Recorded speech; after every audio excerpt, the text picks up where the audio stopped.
हरसिंहपुर में मौइया मझरा गांव में जो NH-135A बन रहा है, बगैर किसी सूचना के किसानों की फसल जो खड़ी थी मटर की, उसको ठेकेदार ने बेरहमी से रौंद दिया। एक तरह से कहा जाए तो किसानों को बर्बाद कर दिया।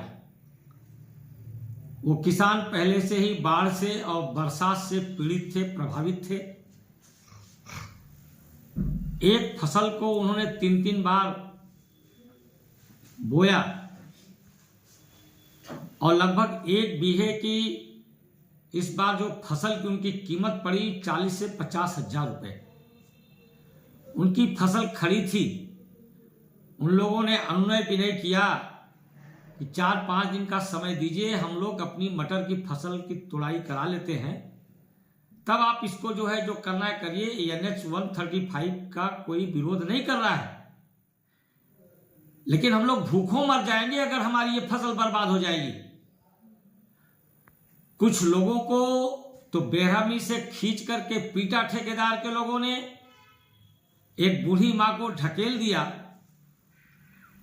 और यहां तक कहा कि मेरे जेब में शासन और प्रशासन है, आप लोग कुछ नहीं कर सकते, और JCB लगा करके उनकी फसल को बर्बाद किया। मुझे जानकारी हुई, मैं किसानों के बीच गया था।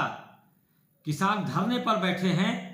संभवतः तहसीलदार गए थे, उन्होंने कहा है कि इसका हम मुआवजा दिलवाएंगे, लेकिन किसान आंदोलनरत हैं, धरने पर बैठे हैं और सबकी मांग यही है कि जिस ठेकेदार ने किसानों को बेघर किया है, उन्हें बर्बाद किया है, उसके ऊपर मुकदमा कायम हो और उनके फसल की कीमत अविलंब मिले।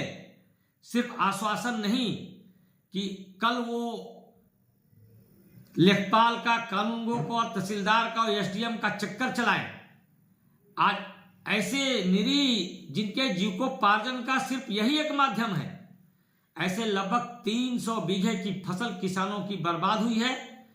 मैं जिला प्रशासन से मांग कर रहा हूं कि इन किसानों के दर्द को समझे और ठेकेदार के खिलाफ कठोरतम कार्रवाई करे, जिसने बगैर सूचना दिए, बगैर नोटिफिकेशन किए किसानों को बर्बाद किया है, उनका मुआवजा मिले। मैं यही मांग कर रहा हूं।